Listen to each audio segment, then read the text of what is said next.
holidays from all of us at CBS New York.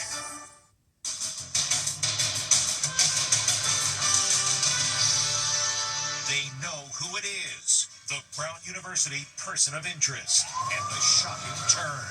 Authorities say they are looking into a connection between that shooting and the MIT professor. They have identified a person of interest and are currently looking for that individual right now. And is this a joke? Uh-oh, they're coming for you, Sharon! Mom in shock. Why she's been on the run for 42 years. Then, just uncovered video. Rob Reiner's troubled son, the day he shared his darkest thoughts. I ain't gonna tell you my first and last name. Plus, holiday plane tragedy. The NASCAR champ and his family in a fiery crash. And from the Inside Edition video vault, the time he flew his helicopter to the rescue. And Dick Van Dyke's wife, her stalker nightmare. There's someone kind of stalking me. Plus, breaking her silence. The woman at the center of the Coldplay Kiss Cam scandal. What she's saying about the nature of her relationship with her boss. Now, Inside Edition with Eva Pilgrim. Hello, and thanks for joining us. They know who he is. 5 days after a shooting at Brown University left 2 students dead, police have identified the person of interest caught on blurry surveillance video a couple blocks from the crime scene. Now a warrant is out for his arrest. Investigators also think he may have been involved in the murder of a professor at nearby MIT. Police say they have identified the person of interest in the deadly Brown University shooting spree. Authorities are now actively searching for him. Sources telling CBS News they have identified a person of interest in this case and are currently looking for that individual right now.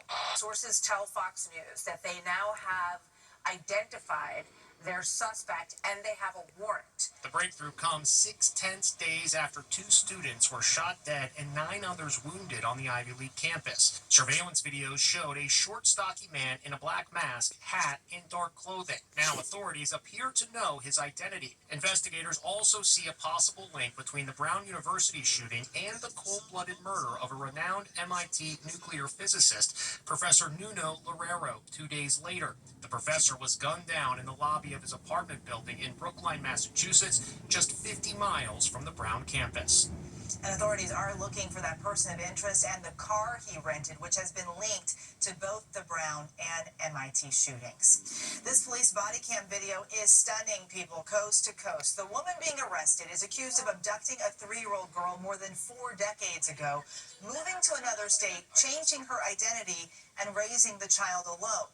As Les Trent reports, her secret past has finally caught up with her in the nation's largest retirement community, Florida's The Villages. As uniformed deputies pull up to this woman's house, a neighbor cracks a joke about why they're there. Uh-oh, they're coming for you, Sharon! But this is no joke.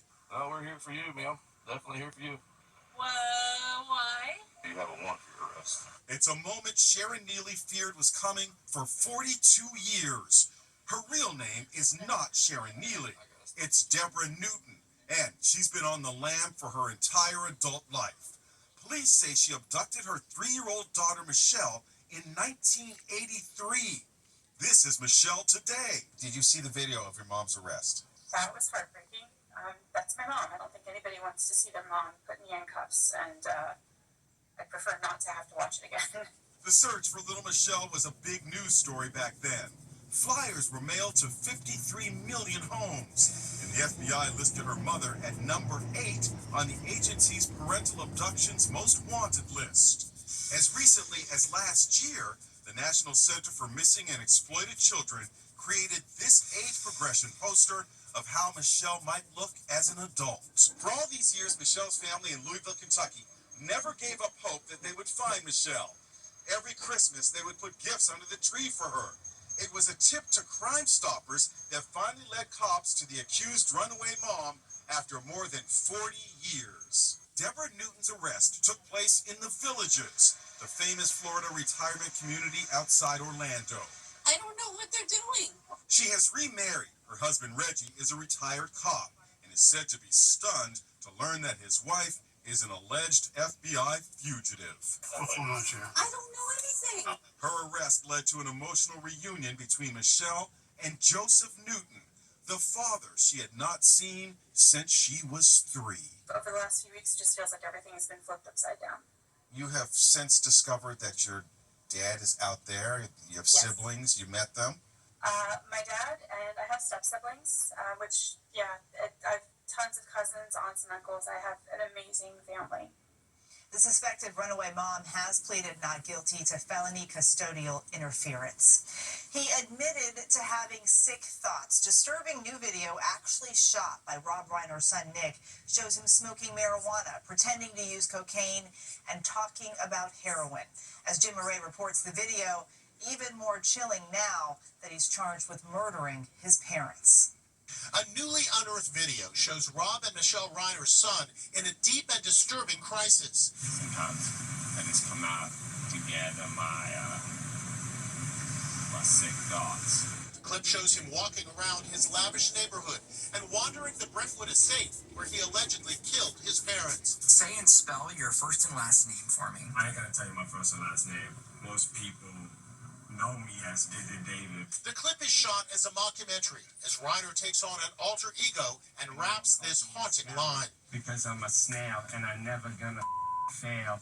And you know what? You're gonna have to bail me out of jail. He also appears to light up a joint along with his sister Romy. And there's this scene with a white powdery substance. I got like 100 personality disorder. When a dog interrupts the filming, he makes this eerie threat. I'm gonna go kill that dog.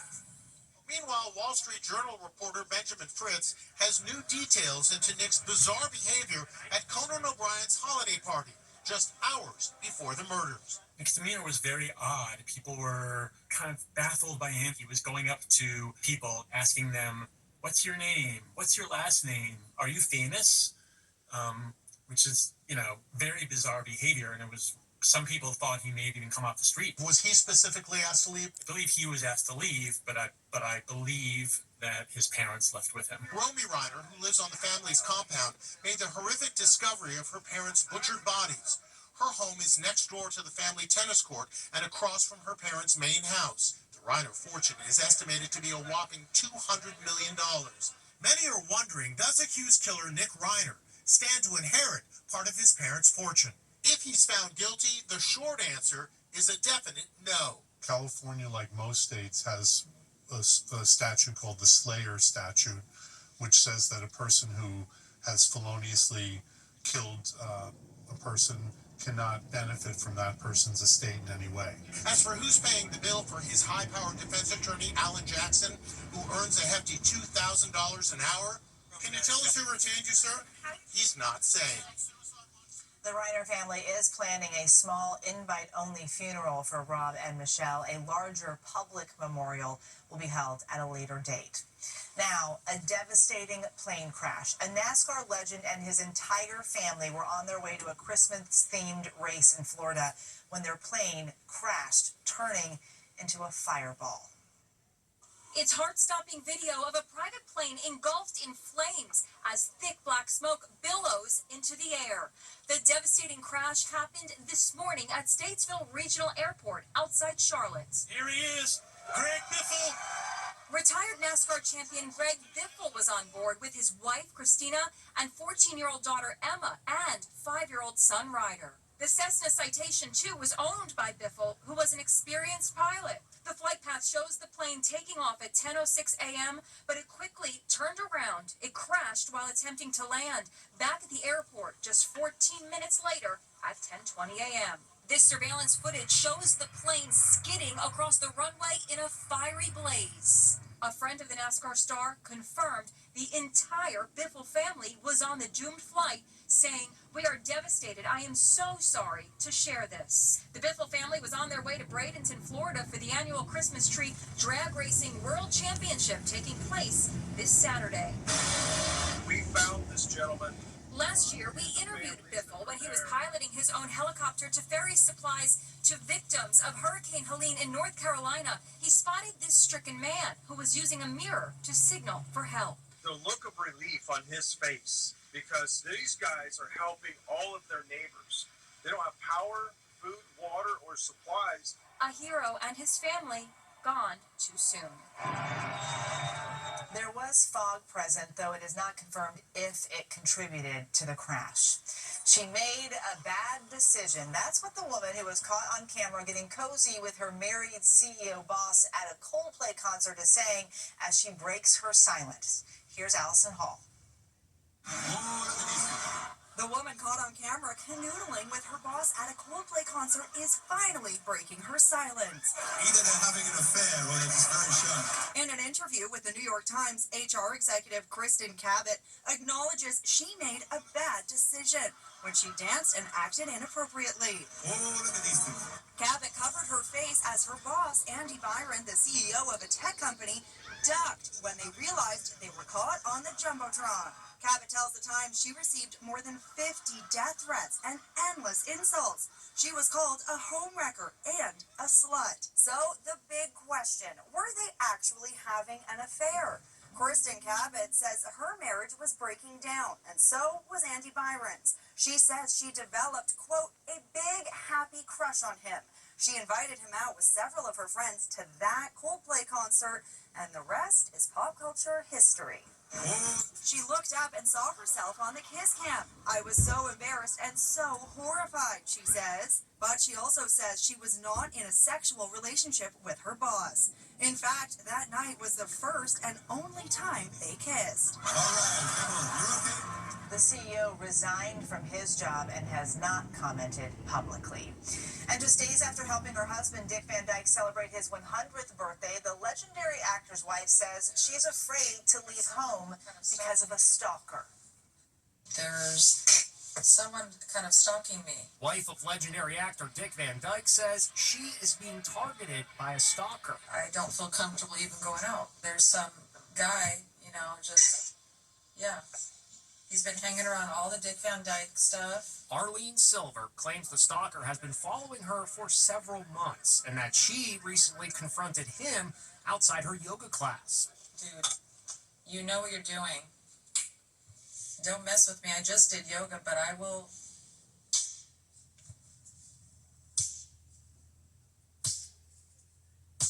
crack you. The video comes just days after her husband celebrated his 100th birthday with a rousing rendition of Let's Go Fly a Kite from Mary Poppins. Let's go fly a kite to the highest height. And it's a very royal Christmas. It's Will and Kate's family Christmas card, picturing the royal couple with their 3 children, Charlotte, Louis, and George. They've grown up so fast. Merry Christmas, family. Christmas is now just 7 days away, so mail your cards ASAP. Next, what could Rob and Michelle Reiner have done to help their troubled son? Straight from Dr. Drew. If you're having to keep an eye on a drug addict, you're in big, big trouble already. And Happy New Year! Here's Countdown. This is very exciting. Inside Edition, your favorite TV show, right here on the big board. Inside Edition with Eva Pilgrim. We'll be right back. Anything else Rob and Michelle Reiner could have done to help their troubled son? Stephen Fabian spoke with top addiction specialist Dr. Drew. I would argue that you could never anticipate something like this. Dr. Drew Pinsky, the world-renowned addiction expert, is weighing in today on the question everyone is asking. Could Rob and Michelle Reiner have done more to save themselves? By all accounts, they tried everything to help their troubled son Nick, sending him to rehab 18 times. He lived in their guest house, but Dr. Drew says tough love may have been more effective. The reality is, if they had allowed him to go in prison for drug use or for whatever he may have done in his disease, which people always break the law in that disease, for a few years where losing freedom gets people's attention. It gets them motivated to get sober many times. You could have spent a couple of years there as opposed to facing the death penalty or life in prison. We've heard a lot now about the Christmas party, the night before. Knowing what we know, do you think it was safe for Nick Reiner to go to that Christmas party? I heard Rob Reiner say I kept them there to keep an eye on him. If you're having to keep an eye on a drug addict, you're in big trouble already. That's already, whenever there's somebody watching or leashing or whatever, it's not good. All the signs were there, says forensic psychologist Dr. Leslie Dobson. In recent months, it was clear Nick, once clean-cut and well-dressed, had stopped taking care of himself. He's more disheveled. He's distant. His eyes aren't focused. He's not really caring about how he looks. He just doesn't seem like he's a part of the family. She says having a hugely successful father may have caused resentment. I can't live up to him, and I need to. And then this revenge and this vengeance grows inside. It turns to anger. Rob Reiner had said, hey, I know my son better than anybody else. Yeah, that's unfortunately a scary statement that parents make, and I understand why he would say that, but what you have to understand, if you have a loved one or you're a parent of a child, that every wonderful parenting instinct you have will get used by the disease of addiction, which is why you must never attempt to do this alone. When we come back, goodbye 2025, hello 2026. Let the countdown to 2026 begin. It's almost a wrap on 2025, and we're better to count down to 2026 than Times Square. Besides that famous ball drop, nothing says New Year's like the 2026 sign, and we've got a front row seat to the big reveal. 3, 2, 1, Happy New Year! 2026 is here! Not quite yet, but this New Year's Eve is definitely worth waiting for. How many people can we expect? So we expect almost 1 million people to come to Times Square, and then 1 billion people worldwide will tune in for that magical moment when the ball drops. And also in Times Square, get a load of this. This is very exciting. Inside Edition, your favorite TV show, right here on the big board. Bring on 2026. Happy New Year! But first, there's Christmas. So Allison Hall has gift ideas on our Inside Deals. Thanks, Eva. We've teamed up with... Finally today, ooh, baby. Dad is showing his baby something she's never seen before. She looks stunned. What is it? It's a Christmas tree. Nothing like the magic of your first Christmas tree. Just wait till she sees Santa. That's Inside Edition for today. We'll see you back here next time.